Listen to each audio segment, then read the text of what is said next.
Aloha, Pali here in the beautiful Amazon. I'm looking above this canopy of trees, and this is a brand new DokoGaTV adventure across Peru, the Amazon, Machu Picchu, Galapagos, and then some. It's a brand new DokoGaTV adventure on Hawaii News Now, K5, KHNL, and Hawaiian Airlines in flight. Aloha.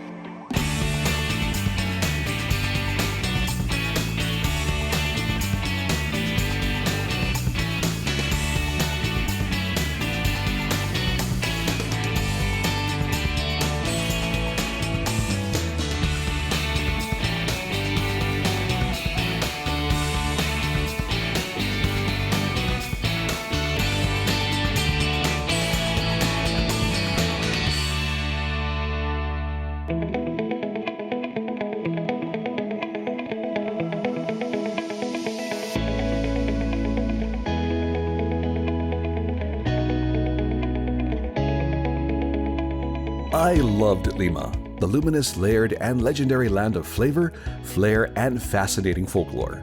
A coastal capital where colonial charm meets culinary creativity, Lima lures you in with its lively locals, labyrinth of leafy parks, and lip-smacking lineup of street food. It's a metropolis of modern miracles and must-see museums where every plaza pulses with Peruvian pride.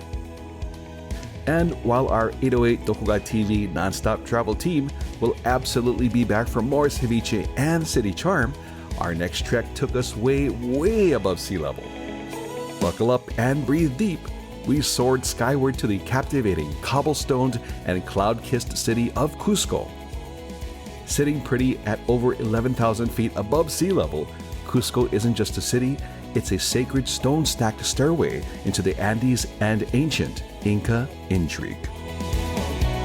Did I feel the difference in elevation? Yep, sure did. In fact, as soon as the airplane door opened. Do you get acclimated to it after a little while? Yes, you do.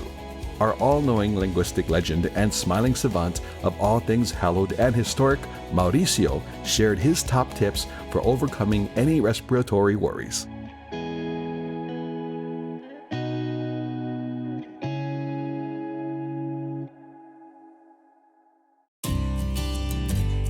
Somewhere between the clouds and the cosmos, at a dizzying 11,200 feet above sea level, our DokoGaTV nonstop travel voyagers landed in Cusco, a city high in altitude, allure, and awe-inspiring, breathtaking views.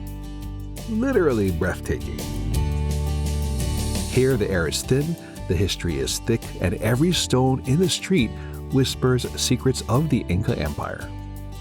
And what better way to begin our Andean adventure than with a deeply rooted, soul-stirring ceremony, a sacred offering to and appreciation of Pachamama, also known as Mother Earth.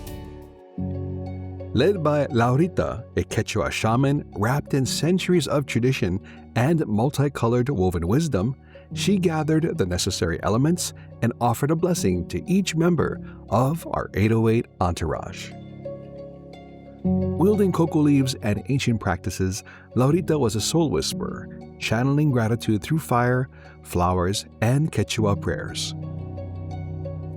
And here's the truth. It doesn't matter what your religion, region, or reason is. This isn't about conversion, it's about connection. A heartfelt huddle to honor the heartbeat of our host, Mother Earth. The ritual was a blend of smoke, serenity, and sincerity in the shadow of the Andes, surrounded by sacred stones, sights, and the sweeping skies above.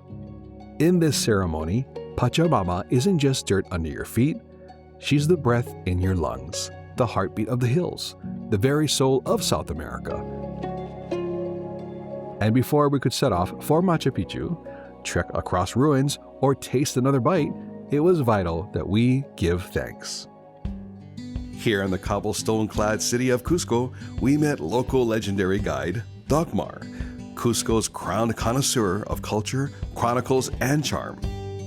With a passion for the past and a flair for the fantastic, Dagmar accompanied us through this mesmerizing metropolis.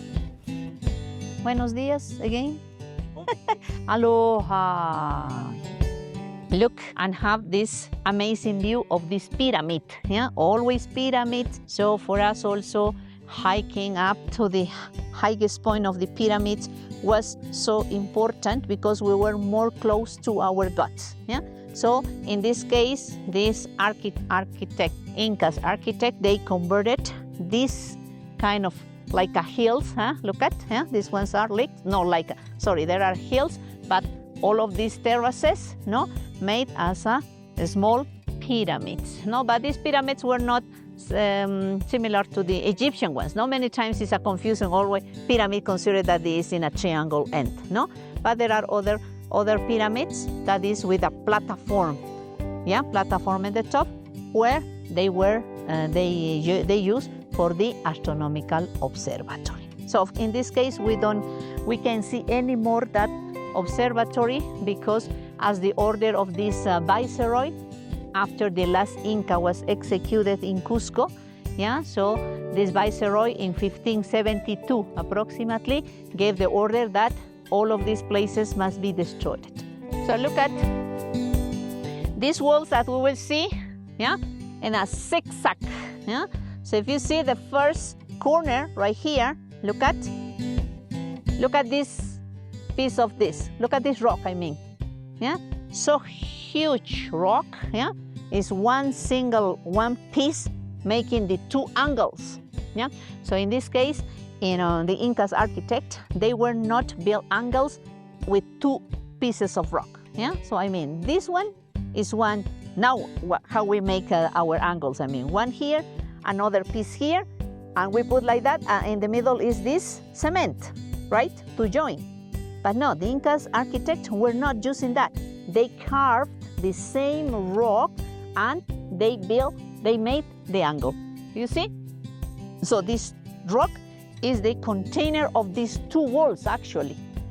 So plus these angles, each of the stone, it carves in angles. So if you can imagine that all the rocks are here, right? All the natural rocks are there. So the plan is to build these terraces because the most important astronomical observatory is in the top. So you can imagine now thousands of people working with a lot of rocks. Look at only the first line. This line of rocks. It was fit one by one, the first line. So the half part of the rock is the foundation in this case. They were building only the first line. Then started to chisel the angles. Could you see this angle? For example, right here.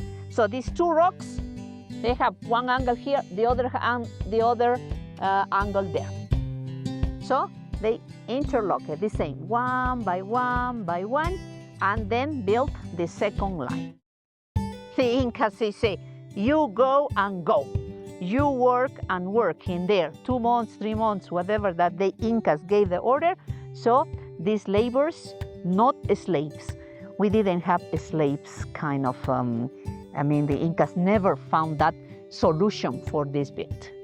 People who were the common people, always that belongs to all of this empire, they must become here occasionally to do their contribution that is considered as a paying taxes. So they came and they were doing all of this work. So every 2 or 3 months probably, for example, 1,000 people were working here, they back home, and another ones were coming to continue. That is why in this, considered as a short time, these 100 years approximately that probably they were building in here, they did a lot of this work. So just follow that is an zigzag. So the zigzag shape, for many ones assume that could be represented the puma's head, so even could be the puma's teeth. So there are different opinions because in this case the chroniclers never mention specifically why. For many ones in this present time they say that the fortress, they said because when they have fightings, they could stay hidden in one or here, so they attack each other. Could be also some ideas like that. And the geologists said that in this kind of zigzag walls is more harder to escape the earthquakes. Because it's not the way where the rocks could be splitted or fall down, because the angles, how is one piece, no, supporting in the angle, so the other ones with the interlocking is no one place where they could open like this in the earthquakes. So we are close now to the largest pieces and the angles. Some engineers consider the weight probably is 100 tons. So that is why they say how humans could move these big rocks. It's impossible. I remember that I read in some, they say that probably only aliens that could come here, they could make this amazing work. The religion in the Inca time was so important, like it is in everywhere. They considered that the best places for the houses of the gods must be built, and they really wanted to do it in this style. They really wanted to do the best possible for the gods, and then they did it. Food here in Peru has been vibrant, flavorful, zesty, and delicious. This next meal was part mesmerizing and macabre, part celebratory and scary, all at the same time.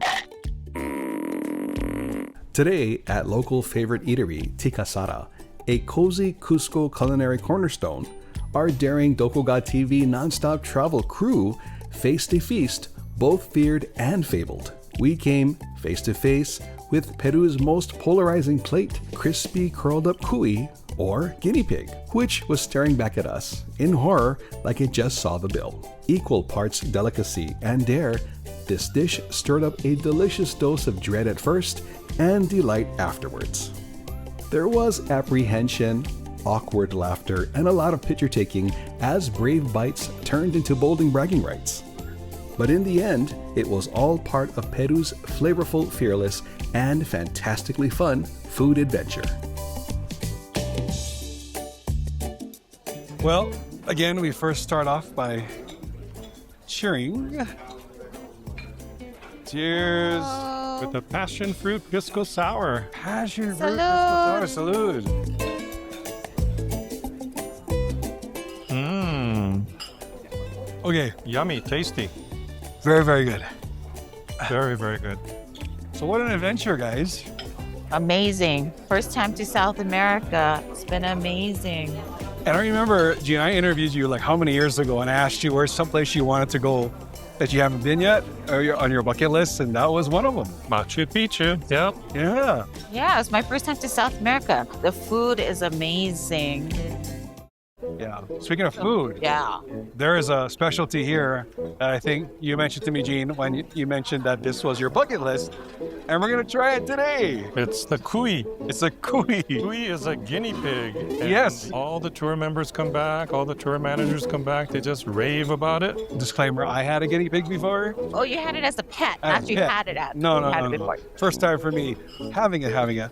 But as Mauricio explained to us, here, a lot of the things that we consider pets, not a lot, but many of them, are food for them. That's their survival. It's a survival. Yeah. So Yeah. we're gonna try that. And as we found out today, it's sort of a celebration dish. That's true. That's right. Right. Yeah. The Right. annual fiesta. Yeah. Everybody has to have some of this cuy. He also ordered another dish, another delicacy that's very popular here. Alpaca steak.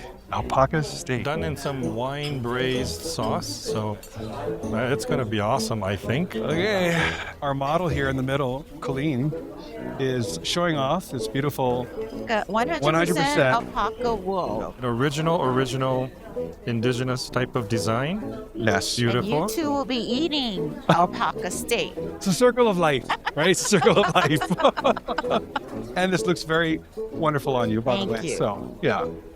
Colleen, there you are. Oh, I'm sorry. It has a head, obviously, and a tail, so I'm going to move the head away from you, Colleen. So this is the cuy. Okay. Small piece. I have the plantain. We will not force anything on anybody. This is the piece I'm going with here. What part are you eating? Is that the butt? Sometimes I don't want to know. I'm just rolling with the go. punches. I'm going, okay.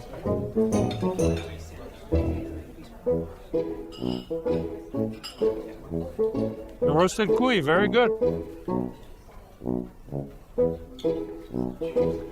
That's a tiny little leg there you're eating.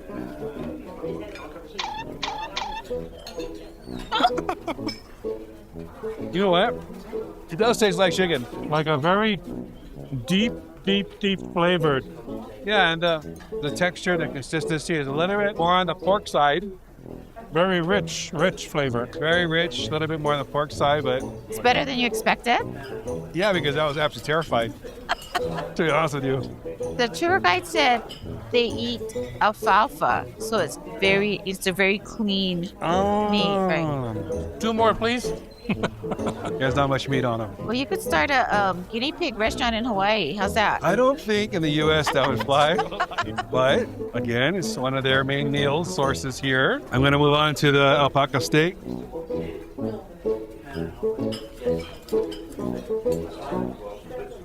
Okay. Salud.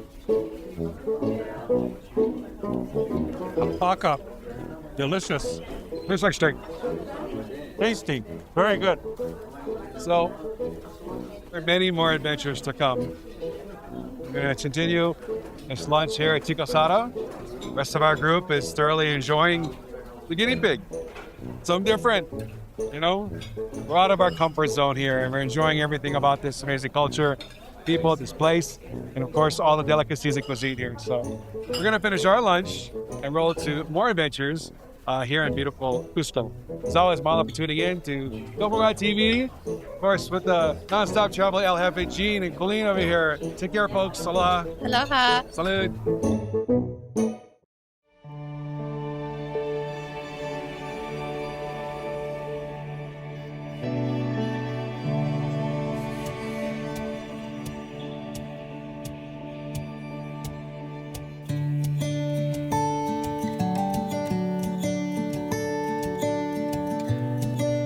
In the heart of Peru's sacred valley, where the Andes rise like sleeping stone giants and history hangs heavy in the mountain air, lies one of the most breathtaking and back-breaking relics where you can still walk where the Incas once ruled, worshipped, and let's be honest, probably wheezed a bit too. If Machu Picchu is Peru's postcard, then monolithic masonry marvel Ollantaytambo is its prequel, an ancient alpine amphitheater of awe, altitude, and ab-shattering ascents. This ancient stronghold wasn't just a fortress, it was a fortress with flair. Built by the Inca Emperor Pachacuti in the mid-1400s, this site served as a military bastion, a ceremonial center, and a royal retreat. Let's talk about the stonework. Some of the megalithic blocks here weigh upwards of 50 tons. That's right, 50 tons of mountain-moving madness hauled from the Cachicata quarries over 3.5 miles away. But wait, it gets better. To get these massive slabs into place, Incan engineers had to cross the Urubamba River, ascend steep cliffs, and somehow still have the energy to polish them perfectly. No wheels, no iron tools, just ropes, ramps, diligence, and determination. And then there's our brave band of DokoGaTV non-stop travel adventurers on a high-altitude hustle. From the base of the ruins, the climb doesn't look too bad. Just a few terraces, you say. We've got this, you think.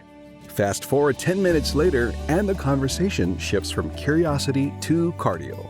The higher we go, the shorter our sentences become. Legs start to tremble, and lungs lodge formal complaints. But let's not forget, Ollantaytambo sits at an oxygen-defying 9,100 feet, and we came here after landing in Cusco, which sits even higher at 11,200 feet. Climbing these terraces is like doing squats in a sauna with a snorkel. It's sacred and savage. But every step rewards you. As we scaled the steep stone steps, pausing to take in the view, which is code for catch your breath, we began to see the site for what it truly is, a living, breathing legacy. You pass by precision-cut walls that have stood for centuries. Sacred fountains still gurgle with glacial water, and up at the Temple of the Sun's commanding perch, 6 enormous monoliths form a solar calendar, casting shadows that once helped the Inca chart the seasons, honor their gods, and time their ceremonies to the cosmos. We were lucky enough to spot the profile of Tunupa, the sacred mountain deity carved by wind and time into the cliff face across the valley, watching over the ruins like an eternal guardian. My excuse for foregoing this foray to the very top was the fact that I knew Machu Picchu would be coming up soon, so I decided to save myself and lungs for that experience. Our sweat-soaked squad reached the summit, gasping, grinning, and grabbing group photos. We didn't just see Ollantaytambo, we felt it. The scale, the soul, the sheer staggering accomplishment of a people who saw mountains not as an obstacle, but as opportunities to build closer to the sky. So whether you're a fan of history, hiking, or simply testing the tensile strength of your hamstrings, this Sacred Valley site is the ultimate stairway to soaring skies and Inca intrigue, which is waiting, watching, and welcoming wanderers willing to climb and experience this unforgettable adventure.